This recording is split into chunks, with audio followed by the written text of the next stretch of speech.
First question, is it okay? Ha! Why? Is it okay to have a crush?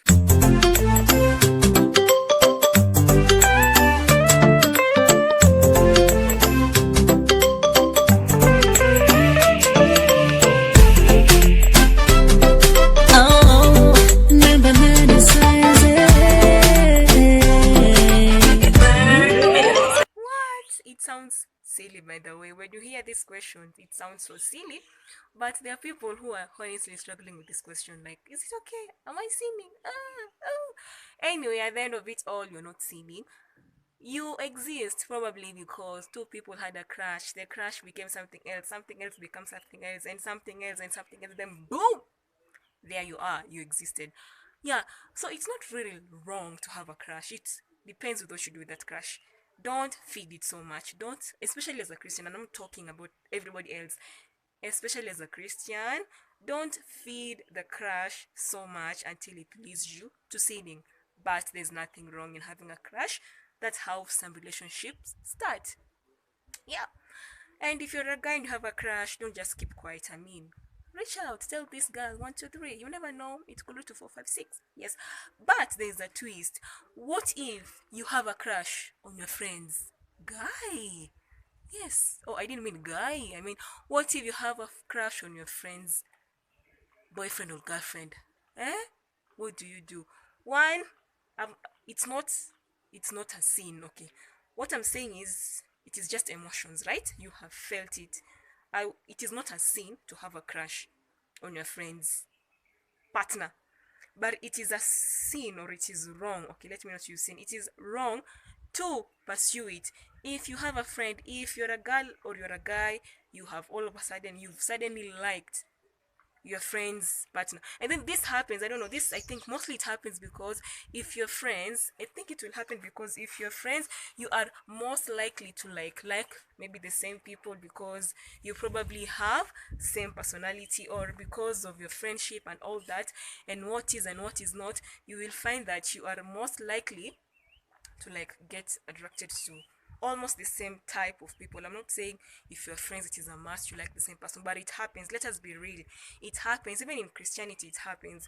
What I'm saying, if you feel that feeling, if you have that crush, that feeling in itself is not wrong. As in, I'm not, yeah, it is not wrong. What is wrong is what you do with that feeling. Sawa sawa. So if you felt it, don't be condemning yourself. Don't be there saying, hey, I'm going to hell. No, or I'm a bad person. No, you're probably you're probably appreciating that particular person, but don't feed that feeling. You're not supposed to be going around stealing your friends significant others. That's not what friends do. Fatally, that's not what friends do.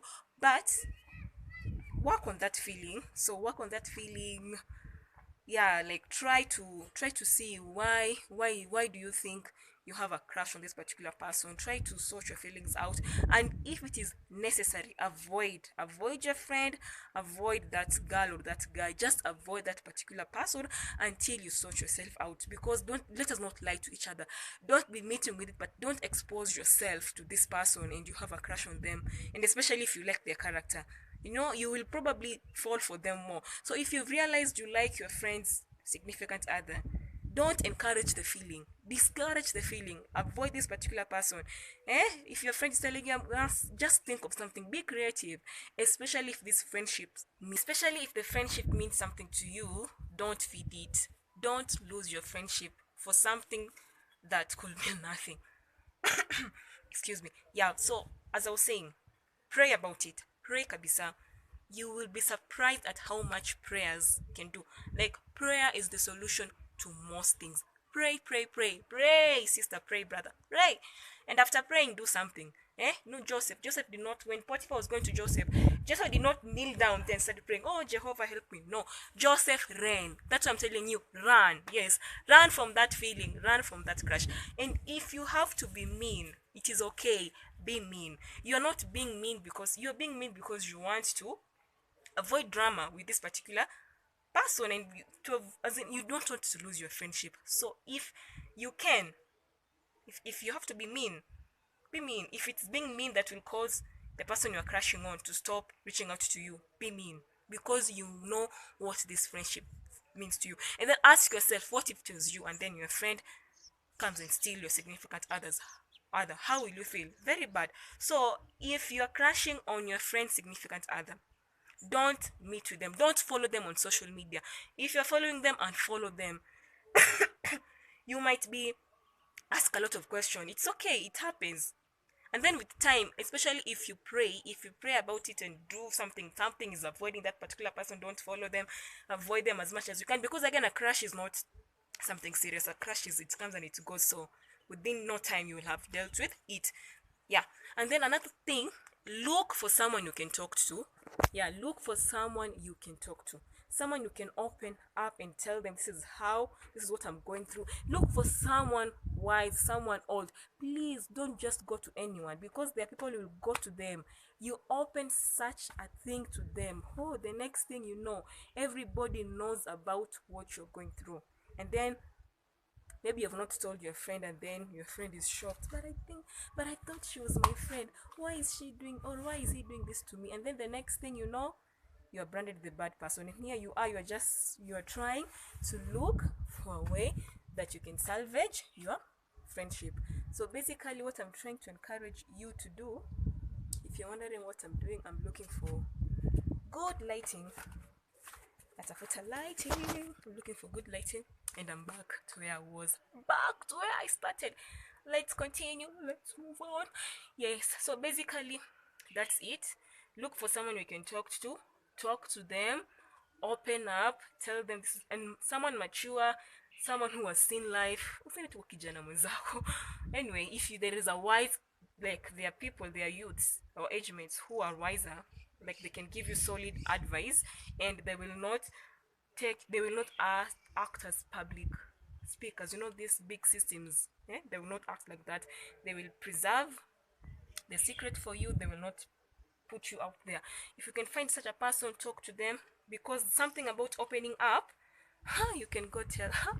Anyway, something about opening up is that it frees you. It's once you've confessed it to someone, there's a way that it frees you up, and then it's like you have accepted it, you have admitted it. It's the first thing. It's almost like the first thing to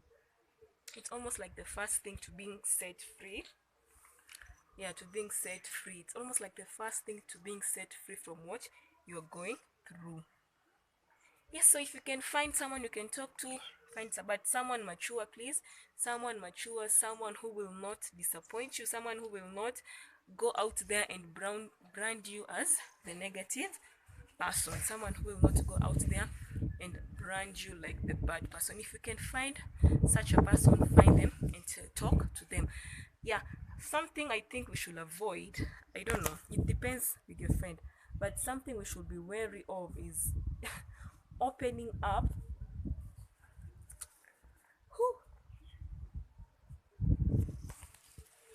Opening up to your friend, telling them, hey friend, this is what I'm going through. Because I'm imagining, if it is me and then my friend is coming to tell me they're crashing on my significant other, I don't know how I'll react. Not unless I go through it, I don't know how I'll react.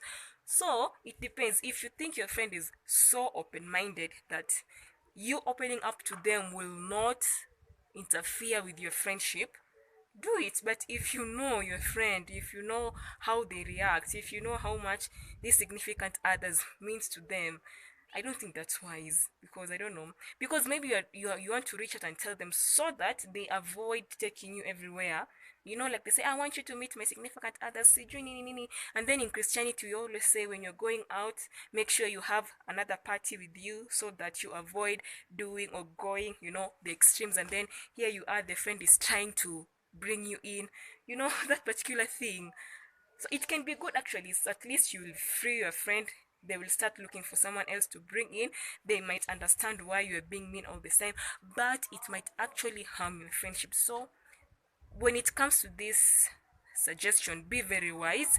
You know your friend, you know your relationship. If you think that's wise, do it. If you're not so sure, don't do it. At least just come up with an excuse every time until you just get rid of the feeling. But one thing I know, if you continue praying and continue avoiding this particular person because it's a crush, this crush will end. But what do you think? Eh?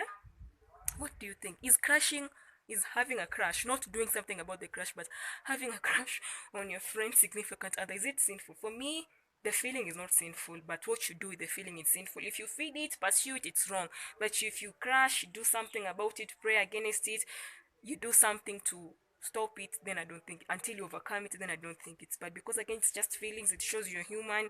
As long as you're not working on it, you're avoiding it, it's okay. And what do you think? Should you open up to your friend and tell them, hey, I'm crushing on a significant other? For me, no. But what do you think? So this has been our first question. I would like to hear from you. What do you think? Thank you for listening. Shalom.